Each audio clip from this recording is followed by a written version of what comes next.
What is going on, guys? I hope you're having a fantastic day. Just got back from the Detroit Auto Show. Had an absolute blast there checking out the Toyota Supra as well as the GT500. If you guys haven't copped some Vehicle Virgins merchandise yet, it's available. Link in the description below, shopvv.tv. We've got black hats, white hats, and a bunch of awesome shirt options as well. Every purchase helps support the channel, keep it alive, and allow me to go to places like Detroit and travel around. I want to do some more Europe trips to bring the best content possible to you guys. So let's get on with the topic of today's video. Vehicle Virgins actually started back in 2011 with one goal in mind: to help high school and college students find their first car. Hey everybody, this is Parker Nierenstein from www.vehiclevirgins.com here, bringing you a very special review of this 2001 BMW M5. It was all about finding the best depreciated vehicles, the ones that are reliable, good looking, fun to drive, that didn't break the bank at the same time. Now, as Vehicle Virgins have progressed, we have focused more on higher end European and exotic cars, but I wanted to get back to Vehicle Virgins' roots and do a best car under $5,000. Now, depreciation has taken its toll seriously on all the cars I'm about to mention. They're good looking, they're fun to drive, and honestly, they're all exciting cars that you'll actually be stoked about despite the lower price tag of being under $5,000. So without further ado, let's get started. First up, we have the E46 generation BMW 330i. I actually like this car so much that when my sister was looking for a car to buy under $5,000, I suggested the 330i. She ended up getting one, absolutely loves the car, has had a ton of fun with it. I think she's pretty happy about the suggestion. Made from 1998 to 2006, the E46 generation of 3 Series is the most popular and successful model generation BMW has ever had. They've got vehicles ranging from the base model 325i all the way up to the purest, incredibly fun to drive E46 BMW M3. But the 330i slots perfectly in between the two with a great balance of power, looks, and price. Under the hood of the 330 is a silky smooth inline 6 that makes 225 horsepower and 214 pound-feet of torque. 0 to 60 happens in the low 6-second range, which is plenty quick to put a smile on your face. It also sounds phenomenal. The throttle response of the car is great, and the steering feel of the E46 generation is one of the best they've ever done with BMW. It's nice and tight, it's responsive, you get plenty of feedback through the wheel, it's fun to drive, it's easy to drive, and it's an amazing car for under $5,000. The 330i is available in coupe, sedan, and wagon form, so depending upon your needs, there is one for everyone. It's available with a 5-speed manual if you want a 3-pedal layout, or a 5-speed automatic. I highly suggest getting the manual, however. Not only is it going to be more fun, but it is more reliable. Now, in general, the E46 BMW 3 Series is a pretty reliable setup, but the automatics at really high mileage tend to have some issues. At above 150,000 miles is where you have to be a little bit careful. Part of the reason is BMW said the automatic transmission fluid from the factory was good for the lifetime of the vehicle. It turns out it kind of should have been swapped at about 80,000 miles, which most people didn't do because BMW said you didn't need to, and that means the transmissions start to fail at about 150 to 200K. My sister has an automatic, and the transmission is starting to slip. Her 0 to 60 time has gotten noticeably worse, and sometimes it makes a funny rattle. So you can skip all of those problems by just getting the manual. The next best car under $5,000 is the Porsche Boxster. That's right, certain years between 1997 to 1999, you can actually buy a Porsche for under $5,000. Good looks, super fun to drive, really light, quick on its feet, really fun in the canyons, and of course you've got that Porsche badge. In the year 2000 they came out with the upgraded Boxster S, although these are a bit above $5,000, so you're looking for a standard Boxster. The Boxster is powered by a 2.5 liter flat 6 that makes 201 horsepower and 181 pound-feet of torque. Doesn't sound like a whole lot, but with a curb weight of just 2,800 pounds, the Boxster is quite quick. Because of its low weight, it's able to do 0 to 60 in 6 seconds flat, which is no joke. Some other perks include the fact that it is a convertible, so you can drop the top on sunny days, listen to that flat 6 a little bit better, and feel the wind and the sun in your hair. It's also the perfect car to begin to learn how to autocross or to go to track days. There's a whole series built around spec Boxster racing if you eventually wanted to do that as well. My friend Malcolm does it. It looks like a ton of fun. It's actually something that I've considered getting into because as far as racing is concerned, it's a relatively affordable way to get into the game. But of course, you don't have to race your Porsche Boxster. You can drive it every day on the road. There are 2 transmissions available, the 5-speed Tiptronic automatic and a 5-speed manual. Once again, I always recommend for lower maintenance costs and more fun driving, get the manual transmission. It also gets 19 miles per gallon in the city and 26 on the highway, which for a sports car is pretty decent. So you'll have okay fuel economy as well. Next up is the 3rd generation Acura Integra, made from 1994 to 2001, although more specifically the GSR model, which stands for Grand Sport Racing. Available in coupe or sedan form, it's a great looking car that is fun to drive and reliable as well. The engine, of course, has VTEC, It makes 170 horsepower and 128 pound-feet of torque. Curb weight is a ridiculously light 2,600 pounds, which means a handful of things. 0 to 60, despite the relatively low horsepower, can happen in 6.9 seconds. It also means that the car is able to get 25 miles per gallon in the city and 30 on the highway, which is really decent. Third, it means it's fun to drive. It's light, it's fun in the corners, especially if you do some suspension work. It would be an absolute blast in the canyons or at an autocross event. Lower it, put it on some wheels, and it is a fantastic looking car for under $5,000 with decent modification potential as well. It also revs to 8,000 RPMs. Very rare thing for a car in this price range, which makes it more fun to drive. It sounds cool, and you got some bragging rights. The 2004 Lexus RX330 is a fantastic car for under $5,000. The 2nd generation of RX330 was made from 2004 to 2008. While the later years do creep slightly above $5,000, it is pretty easy to find an RX330 of the 2nd generation for under the $5,000 mark.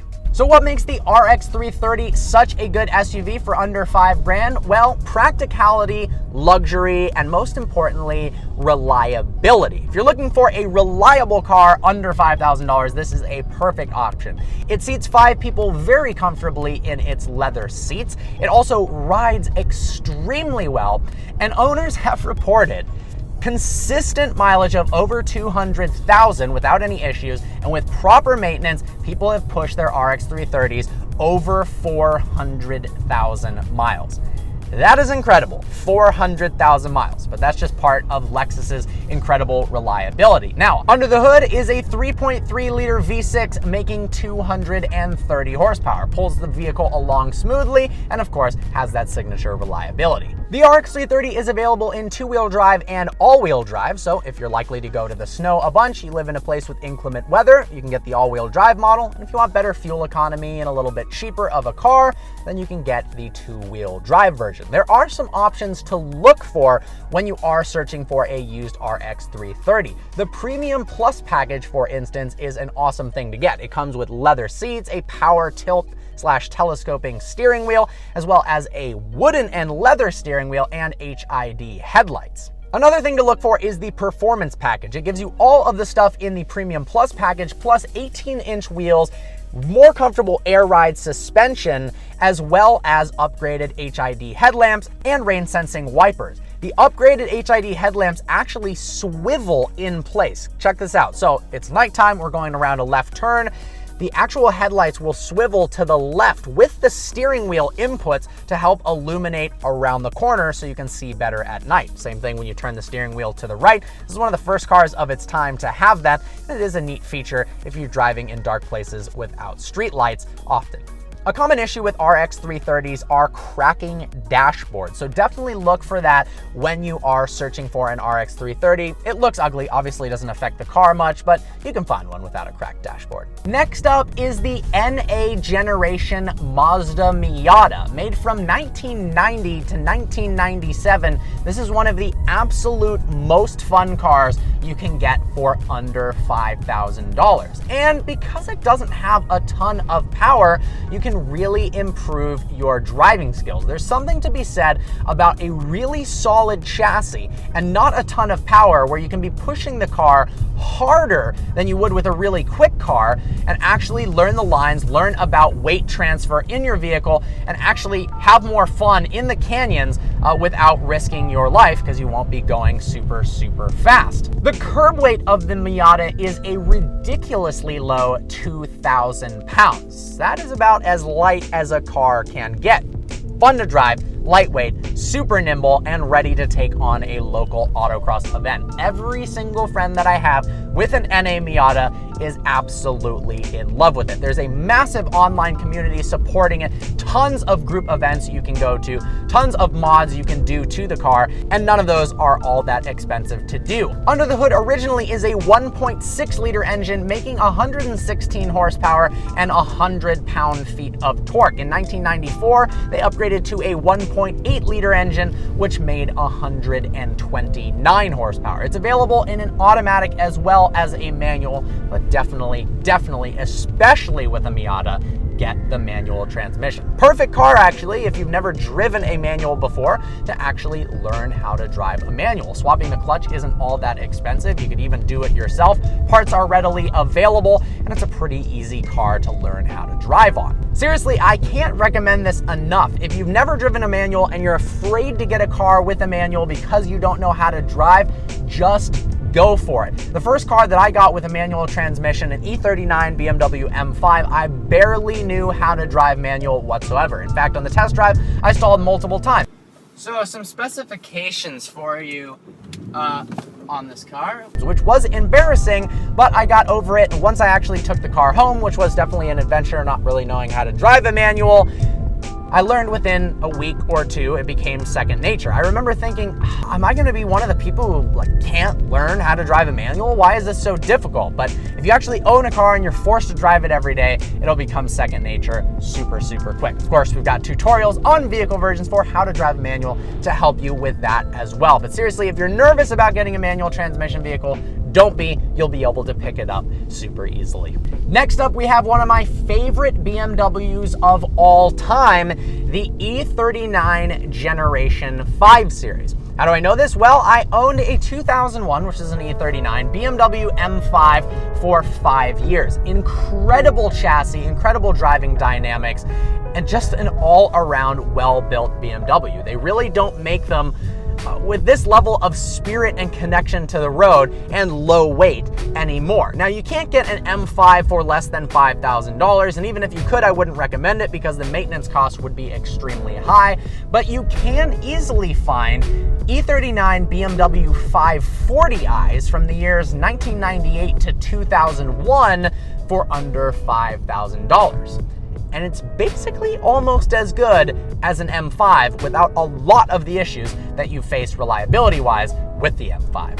Under the hood of the 540i is BMW's brilliant, naturally aspirated 4.4 liter V8, which sounds amazing and revs super freely, especially with an exhaust. The 540i is, it's awesome. The engine makes 282 horsepower and 310 pound-feet of torque. You feel that torque at low RPMs. It absolutely kicks you in the back and is capable of a 0 to 60 sprint in just 6.2 seconds. If you want to go crazy, there are aftermarket supercharger options where you can boost the power up to M5 levels for not a crazy amount of money. But stock, it has plenty of power and sounds great. And the throttle response is fantastic. The E39 540i is able to do the quarter mile in 14.6 seconds. And because it makes a bit less power than the M5, it actually returns a decent fuel economy of 18 miles per gallon in the city and 26 on the highway.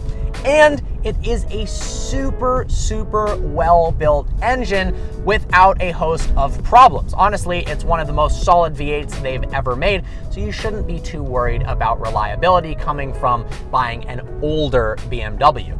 Seriously, it's lighter weight than the new Generation 5 Series. It's more fun to drive, super fun in the canyons. It's also comfortable as an everyday daily driver. It's practical, and it honestly looks really good. I love the clean lines of the E39 5 Series. They absolutely killed it with that jet. There you guys have it, 5 of the best cars under $5,000. Now, there are a ton of cars that could have been on this list that might be in future videos. You can find 370Zs occasionally for under $5,000, which is an awesome sports car for the price.